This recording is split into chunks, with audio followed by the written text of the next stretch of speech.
So again, my name is Norma Saledon, and I am very happy to share with you a little bit of the guidance and support that I know is needed during these unprecedented times with regards to Title I and with regards to procedures regarding PAC meetings.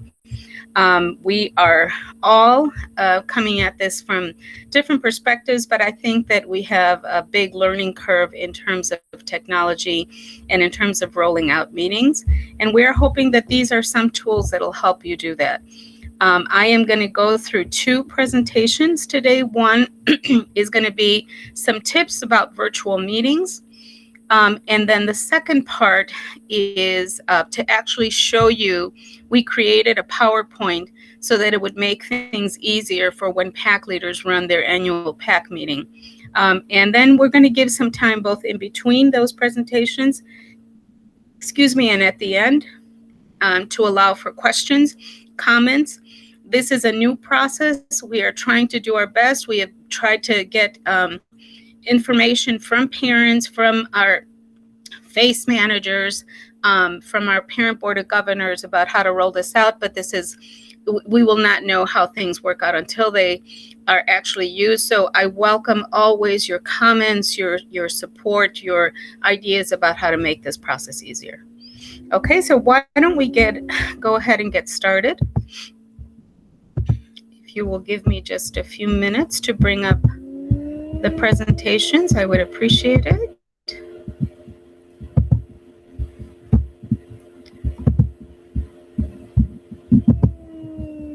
It's always a few seconds, and that seem like longer when you are waiting for something to come up. So I just warn you ahead of time. During the first time I did this, we had I lost connection, and so I promise I will hop back on. So I apologize ahead of time if that happens. And let me get started. One moment.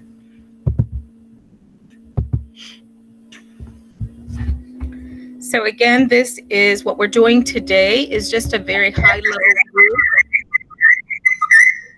And if I could ask folks to mute themselves if they're not speaking, that would be helpful in terms of sound feedback. Thank you for that. So again, we are doing a high level. Linda, if you can help with silencing mics, that would be great.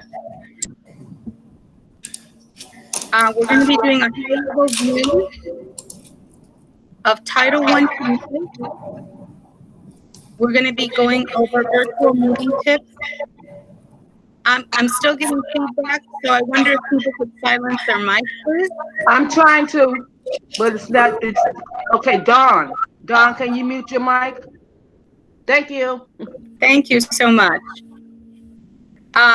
We're going to be going over some virtual meeting tips. Then we'll go through the sample PAC deck, and then we'll give time for feedback at the end or questions.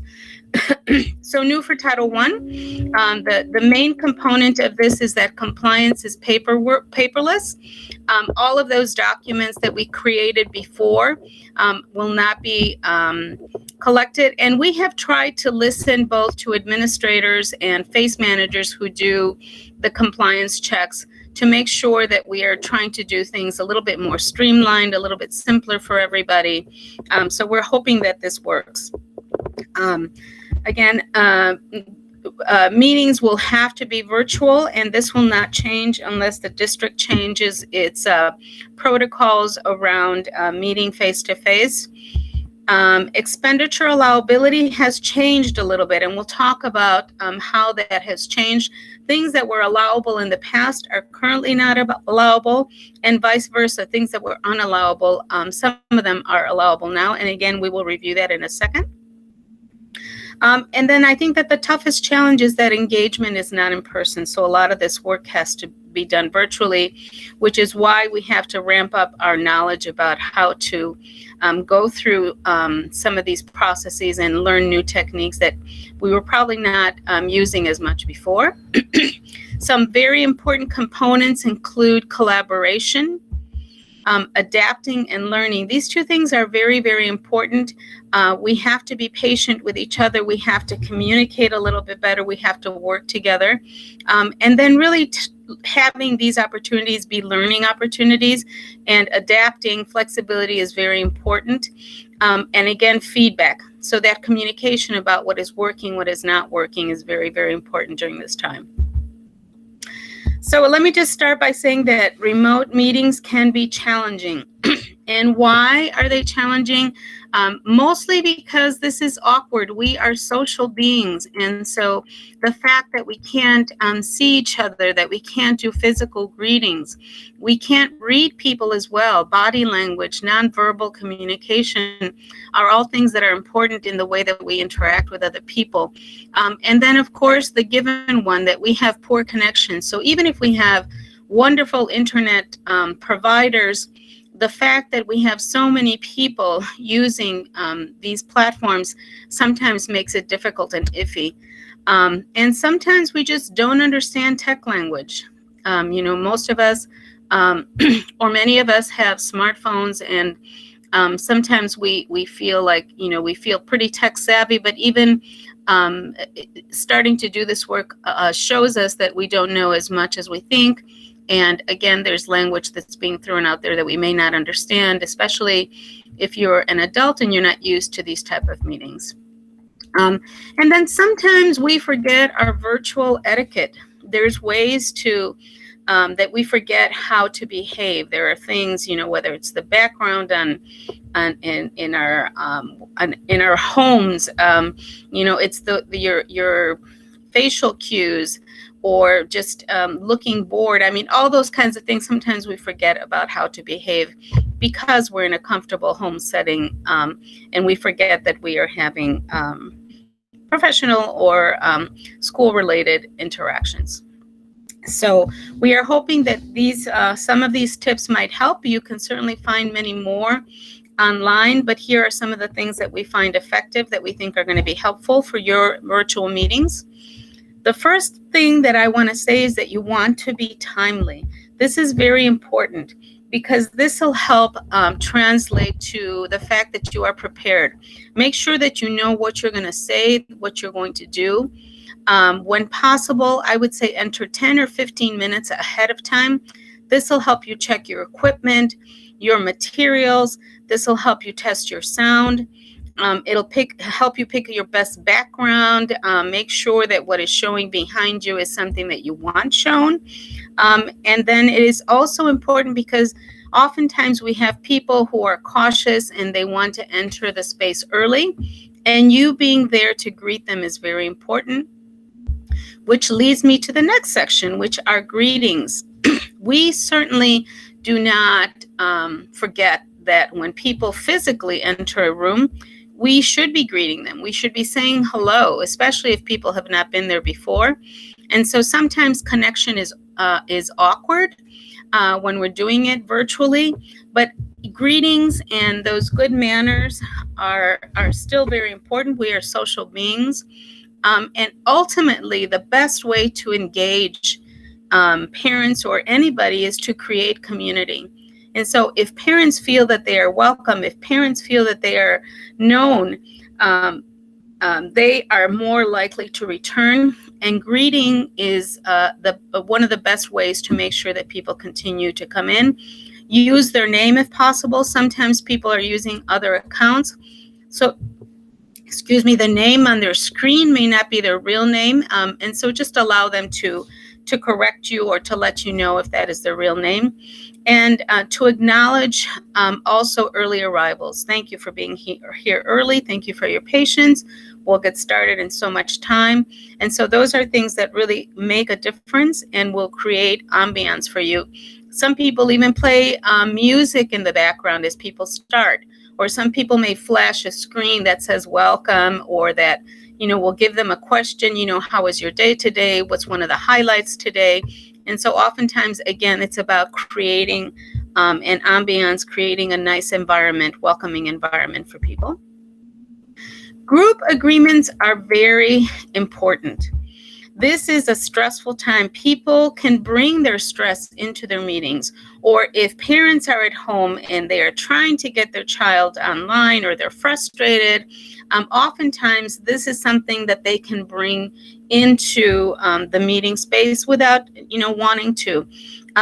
And so if there were people that were not getting along before this situation, that may continue and slide into your parent meetings as well. So just be aware of that.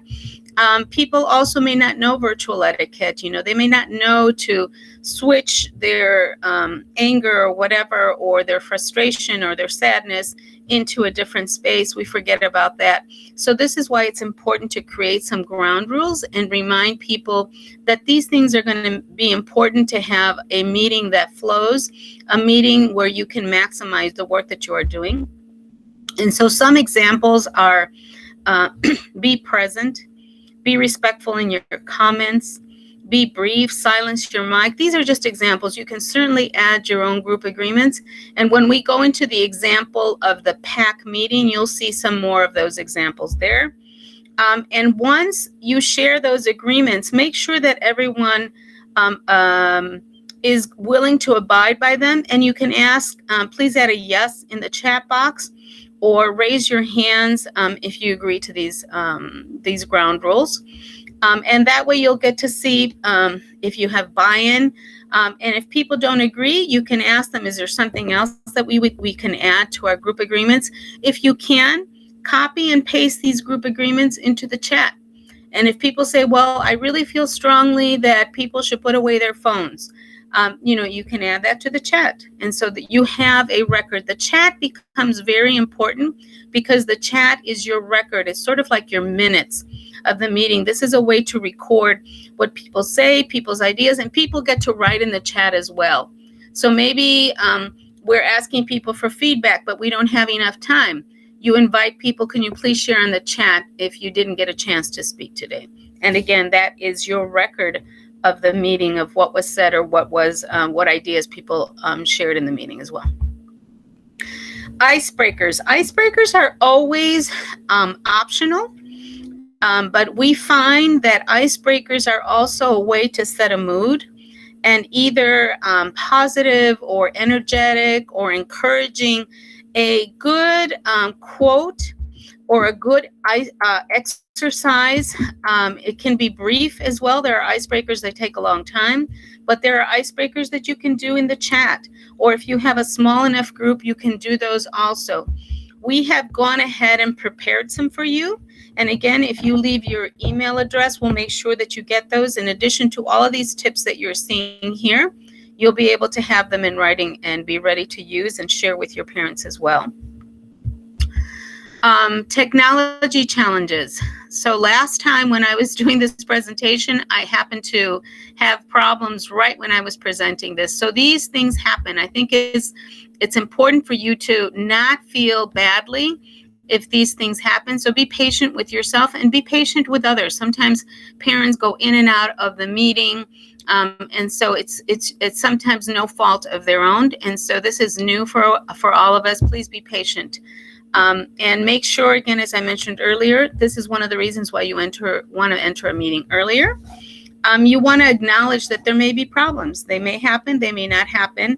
If they do, this is what I'm going to do. I'm going to come back, or this is how we'll handle this. Or if I get bumped off again, then I'll have the vice president take over the meeting. If you do have problems, thank people for their patience. And this is very important. Sometimes we become a little more knowledgeable than the rest.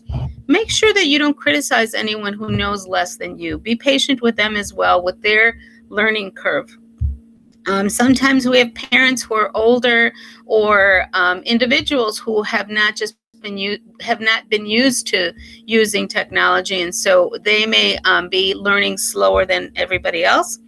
And so you always want to invite folks to provide advice. Do you have any tips? Do you have any ideas? Make sure, though, that you do this after the meeting, because then you are going to go off on a tangent and you're not going to get through your agenda. Again, another tip that we find helpful and also useful in trying to engage individuals is to express gratitude and to invite participants back. People always have choices whether to show up or not to your meeting. Make sure that you express gratitude for them being there. Invite people to return. Recognize that they have a busy day. You are so grateful for them taking 30 minutes or an hour to be with you. And you want to invite their ideas at the end of the agenda, because this is how people also stay engaged. If they feel that they are being listened to, if they feel like they are contributing, if you can tell them, you know what, could you please read the quote? Or could you please give us a question for the icebreaker? If you engage people in small ways that way, you better believe that they're going to come back. So letting people know that they are important and that they are part of your community, it seems mysterious about engagement, but it really is not. The secret really is to make sure that people are part of that community, your community. And just a little fact, this is research-based fact. People who express gratitude regularly are individuals that are generally happier, and they're also healthier. So these are individuals from a study that was done out in California who kept gratitude journals and who practiced gratitude regularly. And again, were found to be happier and healthier. And then closures are just as important as openers. Make sure that you let people know when the meeting is over. Sometimes meetings can get heated and just things are left up in the air. Even when those things occur, it's important to announce, okay, our meeting is done, or I'm respecting our time, and it is 11 o'clock and our meeting is over. If people still have questions, you ask permission. You know, may we go over 5 minutes because we haven't finished this, this, and this. The other thing that I find is sometimes when people find a session interesting, or when they have felt like they're in a community or they're in a welcoming space, people may linger. And that's a good sign. Use that time to ask people questions. What did you think of the meeting? Was this helpful? Why are you here? What made you come today if you are so busy? This is a good way to learn and understand what to do differently or what to continue to do in the future. If you're going to close the meeting, though, let's say that you've got to run off to another meeting and you're the one who's holding the meeting open, make sure that you close that meeting. But before you do, then announce it. Okay, I'm going to jump off. I have to close the meeting right now. I'm just letting you know in case you get bumped off the call, because otherwise it may be perceived as rude. Someone is speaking or someone is talking to someone else and you close the meeting without announcing it. And you may want to consider a quote at the end also, or an icebreaker. And again, icebreakers to close could be very different. With one word in the chat, can you tell us how you're feeling? Or with one word in the chat, can you tell us what you learned today? And so again, this is a good way to say it's over. This is positive. You may want to do a summary at the end as well. Well, today we spoke about, how we want to spend our money, and ideas were this, this, and this. So wrapping up things is also a good way to close a meeting. Okay, and that is the end of the tips. And I'm going to stop for a second and open it up to see if there are any questions or comments, or in general, any questions about Title I before I show you the deck that is going to be shared. Well, actually, I think it's already been shared with the schools and with some PAC leaders. We're hoping it's getting to the PAC leaders, but we can share that information with you as well. So are there any questions at this point or suggestions? Was this helpful? There is a question that said, can parents borrow the Chromebooks that were purchased with their budget? So are you talking about, I'm not sure what the Chromebooks are you talking about? Are you talking about Chromebooks that were purchased by the school, or Chromebooks that were purchased with the Title I funds? So whoever asked that question, if you could clarify that, that would be great. We cannot hear you, Anna, if you're speaking. If you want to type the question in the chat, Anna, perhaps. Okay. And is there another question, Janet? Yes. The next question is, do you have to record the meetings? Yes. Yes, you have to record the meetings. This is your proof that meetings happened. This is a way also that where you don't have to take minutes. This is a recording. The other thing that we are asking is that recordings not only be archived but be posted. So if they could be posted in a place where parents can find them, this is about transparency. This is like keeping minutes and having that binder available for any parent to come in and see, okay, what happened at the last meeting? And so recording those meetings is very important. Also, the recording helps you, especially around election time, because if there's ever a dispute about something, you can always go back to that recording. So yes, yes, yes, and yes, you have to do recordings, which is why we are asking the schools to manage the creation of those meeting links, because the school will then be the one that receives the copy of that recording. An important piece of that, however, is that schools are being asked to share those recordings with the PAC officers as soon as possible. And also there's when you do recordings on Google Meets, you also get a copy of that transcript. So that is going to be crucial. And I would recommend to anybody in the meeting, you can always copy and paste that chat. Any parent that attends can copy and paste that chat.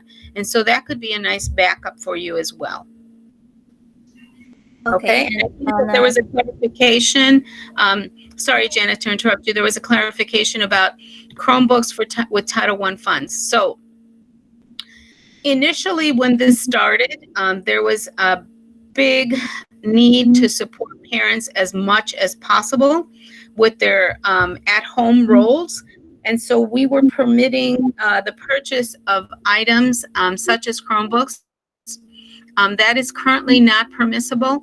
But if there were items that were purchased before, if you distribute them again for that purpose is absolutely appropriate. But you have to keep a record of that distribution. You have to make sure that you are justifying how you are distributing these. Are you distributing them to your favorite parents, or are you distributing them based on need? And then you have to also identify what that need is.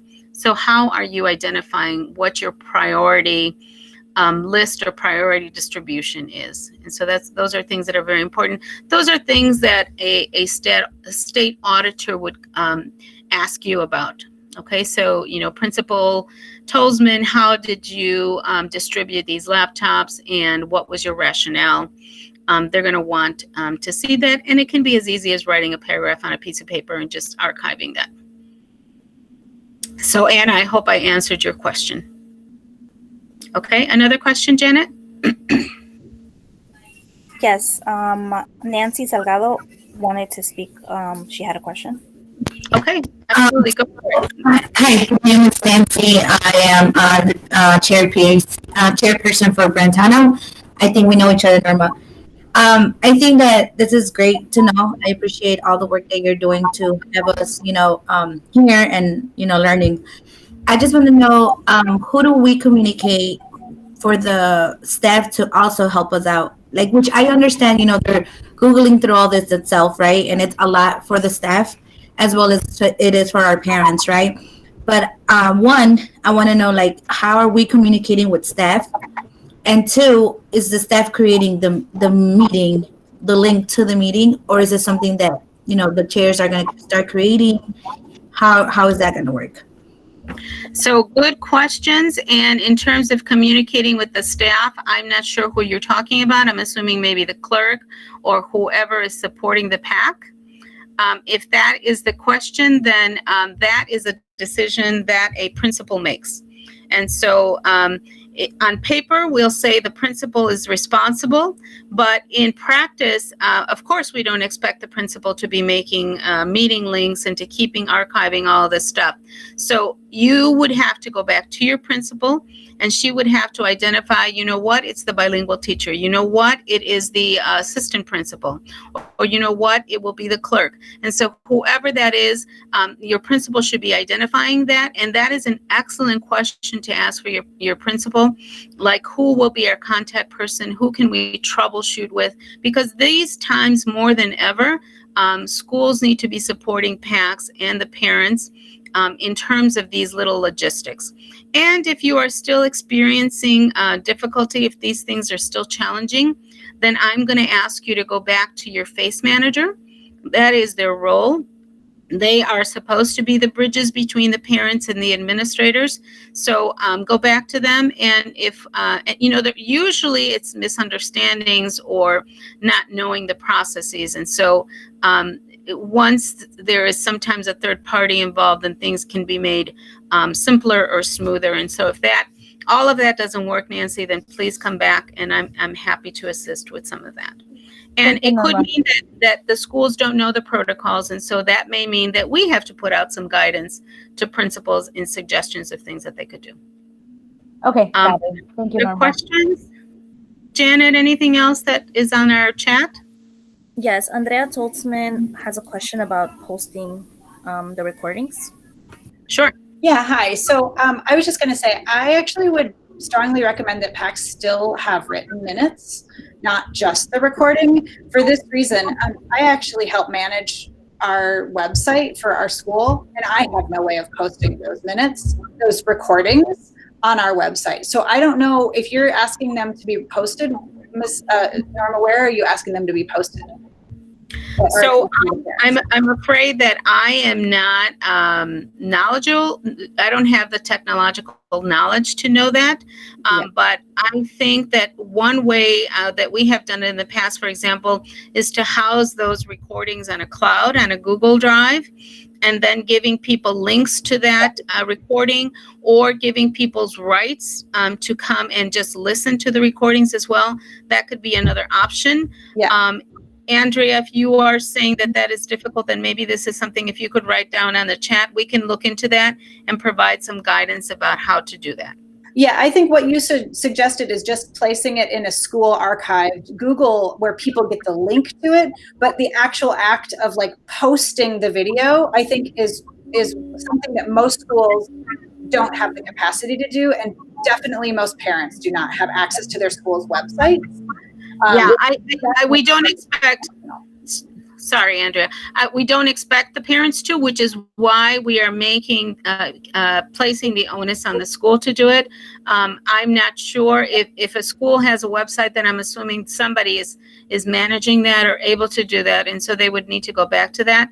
If you are thinking that even the people who are managing it may not know how to do it, right, then that's something we certainly can look into and provide some guidance around. Yeah, I think that the best guidance would be in terms of to make it functional for parents to be able to do it, as well as any school administrator, is to do it all through a Google Cloud and just make sure that it's on public sharing. And then that those links with people at request the meeting are posted, are shared with them, because being the person that actually helps manage our website at my school, I don't know how to do that. I've been trying to figure it out all summer, how to post these meetings.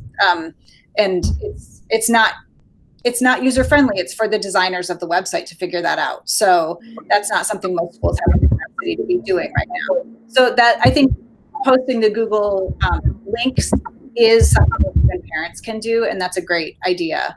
I'm not sure, it's going to have to just involve parent communication if somebody wants to see it, though. It'll be, yeah. Okay, perfect, great, excellent idea. We'll get on that and talk to our IT folks and see if we can come up with a one-page recommendation for recording posting. Thank you, Andrea.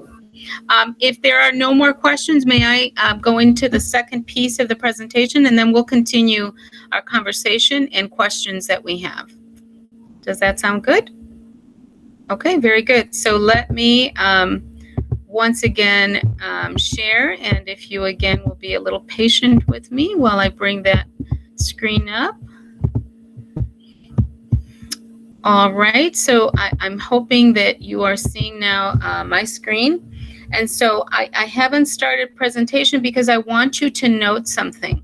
So this is the presentation that PAC, that was designed so that PAC leaders would host their annual meeting. And you can certainly use this or another presentation for future PAC meetings that you might have. But the reason I haven't started to present is because I want you to notice that here below the actual slide. So you'll see instructions. And so here you will find instructions about what you should be doing here below. So for example, here is the welcome. And so here are the instructions of things that you should be doing while you're presenting this screen. So it's not just the actual tool, but it comes with directions about what you should be doing for each of those slides. So I'm not going to linger too much on this. I'm just going to show you the entire presentation, and then we can open it up for critique, or we can open it up for suggestions, and you can let me know if this is helpful or not. So going to start the slideshow. So it starts with a letter from our office.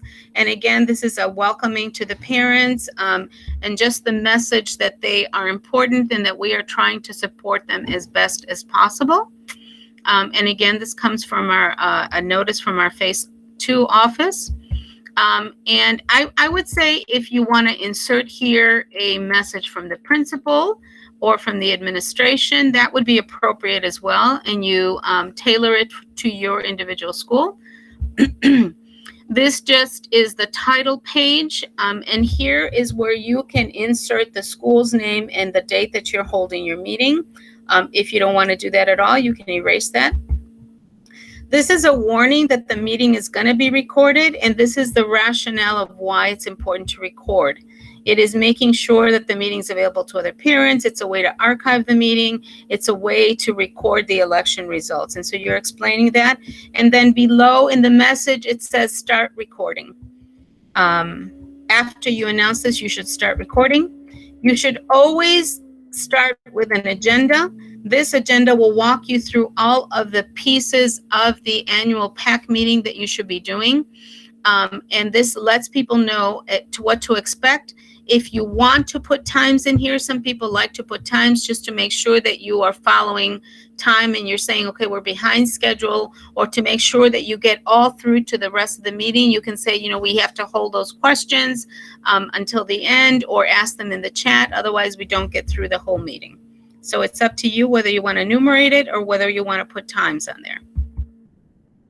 Then you start your welcome, and so you let them know that in order to record the attendance, they have to write their names, their role with the school, and their child's name and grade. So for example, we have Mary Smith, who's a parent of Sharon, and she's in grade 5.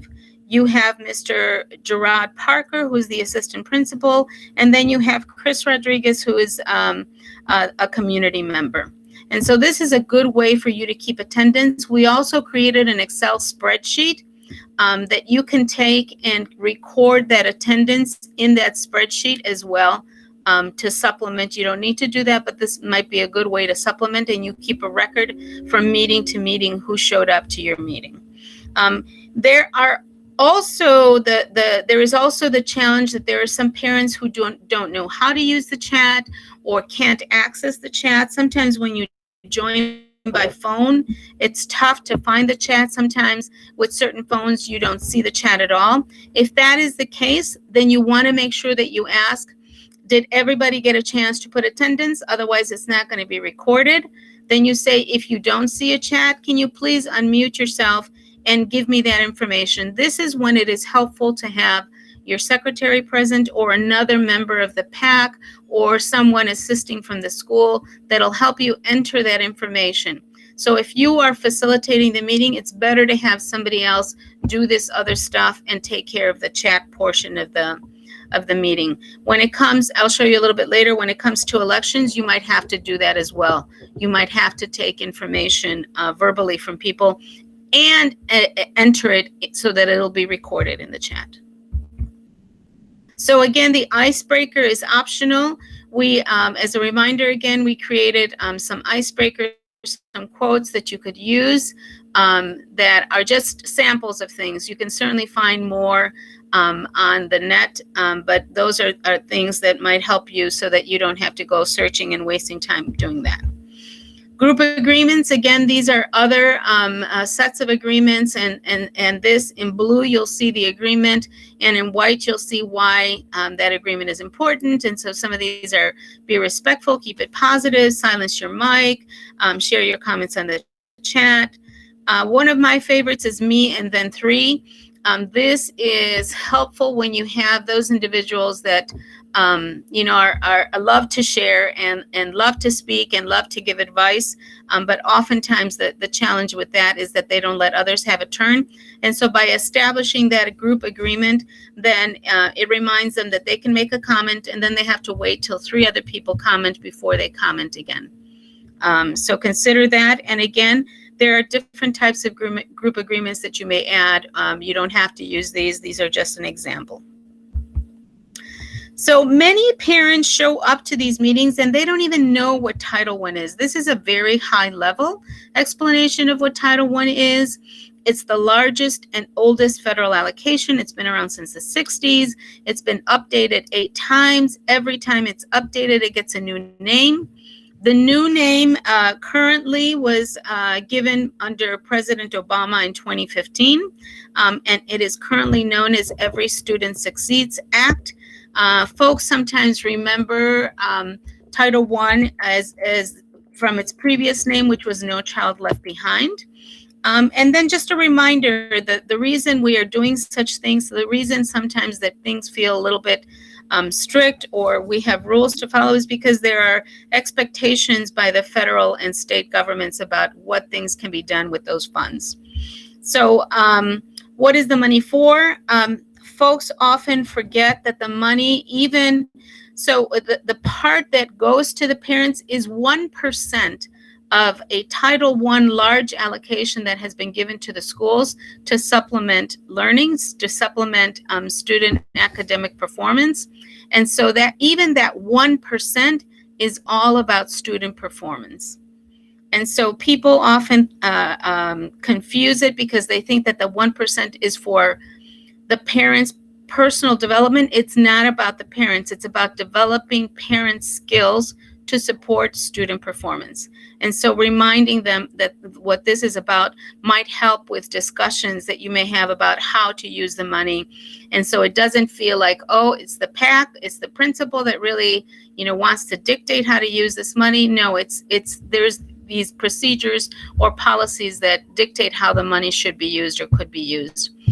The important part of the law, particularly this 1%, is that there has to be meaningful consultation with parents. And so meaningful consultation in general means creating opportunities for parents to share their needs and their ideas about how to spend the money. Transparency, this is very important. Sharing information. You should not be hiding how much you have. You should not be hiding how that money is used. This is a very important piece of the law and having to do with meaningful consultation. And then the final piece is just being able to respond to parent concerns in a respectful and timely manner.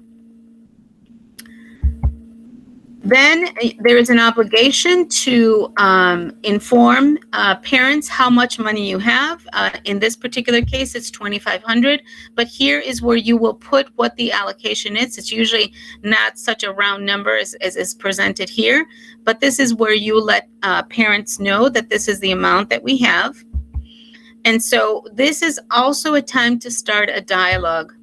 And so when you ask, what ideas do you have? How much of this money should we use for what? Before you even ask these things on the right, you should be asking these things on the left. What are our needs? So don't think about how to spend $2,500. Think about what is most urgent. And of course, we are talking about urgent times. The things that are urgent now are different than the things that were urgent a year ago and different than the urgency for a year from now. And so have people sort of spend a little bit of time thinking about what is most important right now. So if somebody is dead set on pushing, a particular vendor who is talking about, I don't know, relaxations. I don't know. I'm just making things up, but it could be something that if you ask, is this the most urgent? That may not be the most urgent thing. And this may be a way to manage people's ideas. so that people don't feel that you're knocking down their ideas. The other important piece of the law is that funds have to use for students who are failing or most at risk of failing. So when you think about supporting parents, that may be one thing that you want to consider. Who are the students that are most risk at failing? And as parents, we don't often have access to that information. So this is where collaboration with the administrator, with the teachers, is important, because they'll be able to let you know what is happening in reality. And then when possible, think about how you can use as much of the funds to benefit as many of the parents as possible.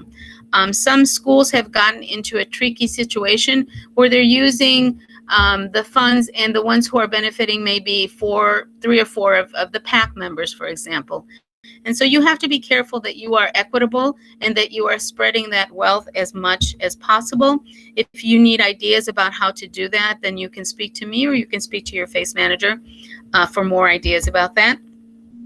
This is a general overview of what is allowed and what isn't. And again, because of the current remote learning situation, those things that are allowable have changed. And so this is not normally what we allow and not allow. But for example, what is not allowed are things like food or furniture for parent rooms or gift cards or field trips. Those things are not allowed. Gift cards actually are never allowed. Field trips only in very minor situations, and if they are connected to classroom learning. But most of these things that are not allowed is because they are currently not being used because parents are not meeting. So if you want to save a projector for when we start meeting, that is not going to be allowable, because money is always to be used in the year that it was allocated. And so if there are things that are needed right now, there's no reason why you should be buying a projector that's not going to be used until next year. Some of the things that are currently allowed are materials to send home. And yes, these are materials that students can be used, that are being used for writing. It could be pencils, pens, crayons, paper, those little tiny erasable whiteboards. Those are things that you can send home. Normally, you would not be allowed to buy items for students, but because parents have a teaching role at home, then they need those materials to do the work that they're doing at home. You can also spend it on stipends for teachers or staff to help. Maybe staff want to make phone calls home about how parents are doing. Do they have any questions about equipment, questions about how to access information online, etc. Virtual workshops is also something that is encouraged. If you had vendors before do in-person presentations, some of those vendors may be able to do those workshops virtually. Not everybody has the expertise to do that, so make sure that you check that out. Membership for virtual resources. There are places like the Parent Institute that has tons of information that parents can access online. You can have a little workshop, or you can pull some of those documents and talk about how to help with homework, and then lead them to those places that have additional information. So these are just some ideas of things that you can do with the funds. This is also a time to remind parents that we have a whole series of virtual support sessions that we have started through our office. And so I'm very proud of the work that we have done, because all of the areas that you have here, we have had experts in all of these areas. I'm not sure if any of you have had an opportunity to join us. I am going to ask either Janet or Linda to please copy this link that we have here. This is so that people can sign up to our mailing list, and we let them know week by week what we are offering. But we have had wonderful, wonderful presenters in all of the areas that you see here, using arts as a way of teaching, not only as a way of entertaining, but also teaching about socio-emotional learning, teaching about diversity. There have been all kinds of excellent qualified presenters. We've talked about healthy home environments, how to de-escalate stress or de-escalate violence, how to do self-care. We've had movement classes and nutrition classes, and we've had a ton of technology assistance sessions, both from our staff that are experts in certain areas, but we've also partnered with Google. We are also in conversations with Apple for any parents that are using iPads at home. So if you sign up, then you can be notified directly. We do also announce through social media, and we post it on our Parent University page. And again, I'm asking Linda or Janet to share that link. But we also do this direct mailing. So even if you're an administrator, if you're not a parent, please sign up so that you can get notified. And the reason that I include this here in your PAC presentation is to remind folks that if you want to spend, you may not want to spend money on a vendor that's only going to work with your school. You may want to take advantage of these things that are free, and you can use your funds in a different way. Election guidelines. So here we're moving into elections. And so we remind folks that only parents of a current child may run for office. Only parents that are present in the virtual session may vote. And parents present in the meeting need to be, parents need to be present in this meeting to be considered for the PAC officer, as PAC officer candidates. And then voting is done by entering a vote in the chat section and by visibly raising your hands. And this is actually a mistake. We have taken out, there was an electronic ballot that we thought would be too confusing. And so I apologize that that is still in there, but this is no longer something that they have to do. So either entering the vote in the chat section and by raising their hands visibly are ways that they can vote. So here is where you move to each of the 4 positions. And so right before this, there'll be guidelines about asking someone to sort of monitor the election process. It could be anyone that's familiar with the process. So it could be an administrator. It could be a parent who has run before. It could be a community member who knows the process, as long as they are being objective and just going through the process. It could be the former PAC president or former PAC member. If they're running again, it might be a little bit of a conflict of interest. So it's probably best that it not be someone who is running for office. And so again, you start by just listing, these are the responsibilities of the chair. And then this is where you ask, who is interested in the position? Well, if we have Sally Smith and Peter Johnson who are interested, then you invite Sally and Peter to share maybe a minute about why they want to run, to give parents an idea of who the candidates are.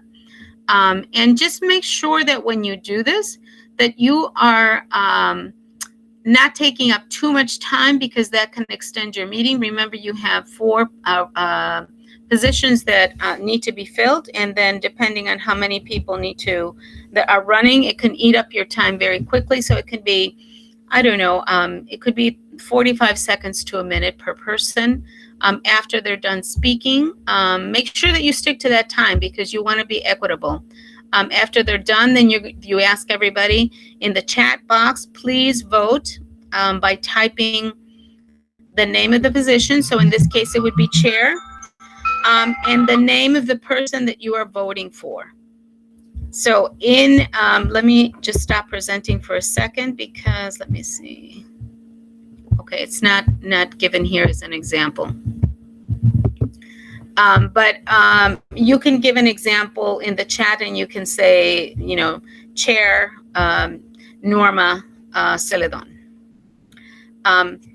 What is also important is if their name is not what is on their account, make sure that they include their name as well.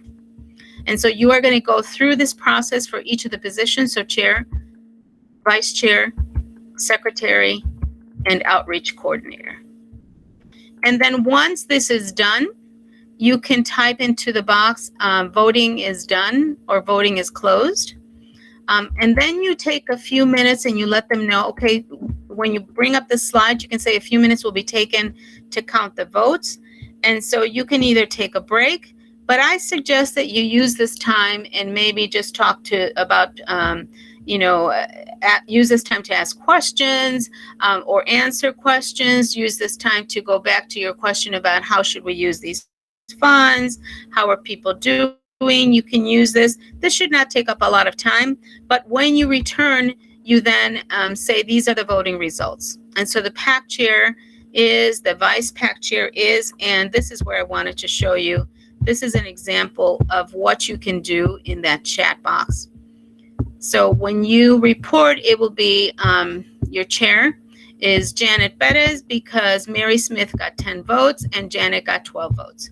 Our vice chair is Jared Scott because Sylvia Jefferson got 6 votes and Jared Scott got 16 votes, and etc. You would do this for each of the 4 positions.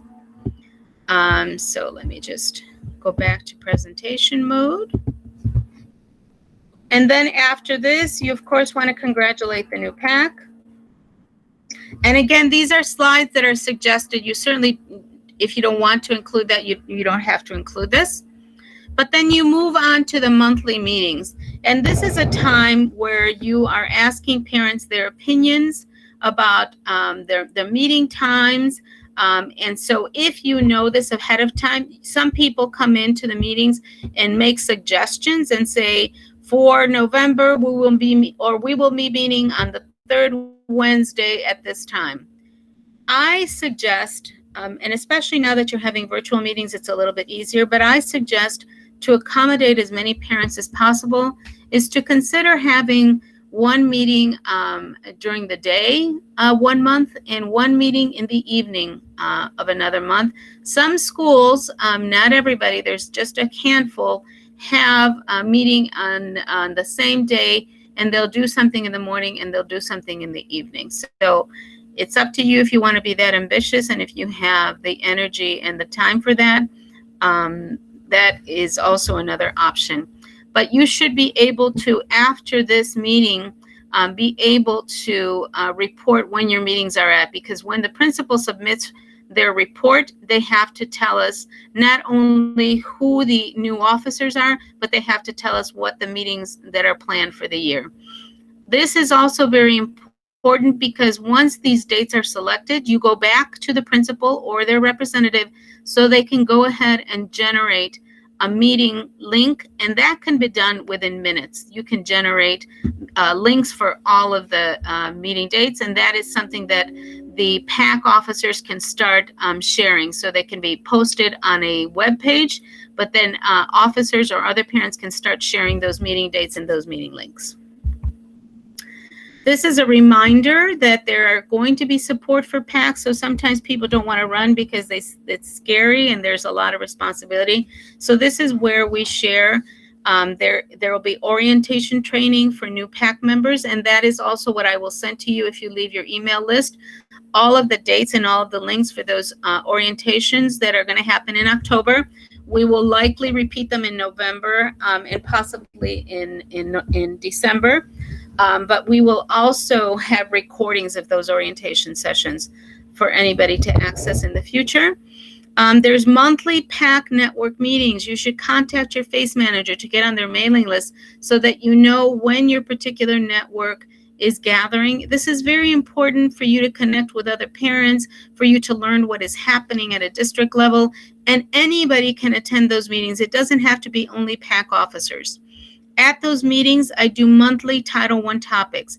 Every month, I create guidance, and all of those guidances and those handouts are always available to parents. Again, I can send you samples of those, and there are topics that go from how to create a budget, how to plan, how to spend your money, how to choose a vendor, all the way to relationship building, how to better communicate, how to resolve problems, how to listen, those kinds of things that'll help a PAC leader. So these are all supports that are provided for PAC leaders. There will also be quarterly assistance clinics. So this will be sort of like drop-in hours or office hours where I will always be present for any particular question that can range from, I don't know how to spend our money, to we're having a problem among ourselves. And those are times where you can meet with me, and then we can talk and learn from each other as well.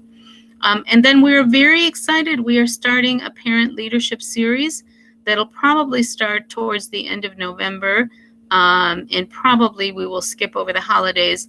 But they're going to be a series of leadership sessions that are focused on how to develop those key skills that'll help you be a better leader, better supporter, better engager. And they'll be both in English and Spanish.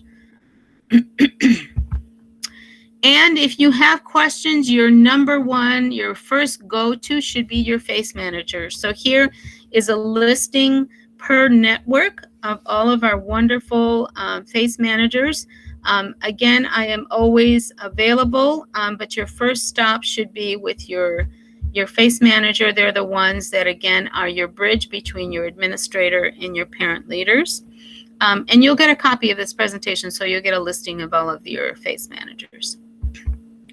And then, of course, you want to thank everybody and just remind them that a recording of this meeting will be posted, and then you let them know where this will be. And then announcements or agendas of future meetings can be found, and you let them know where they can be found. And that is the end of the presentation. I'm going to stop presenting. I know it's 12 o'clock and we're supposed to end at 12, but I don't want to leave without making sure that we have questions answered. So I'm actually going to ask Linda if you can stop recording, and then we'll open it up to anybody who is left who has additional questions.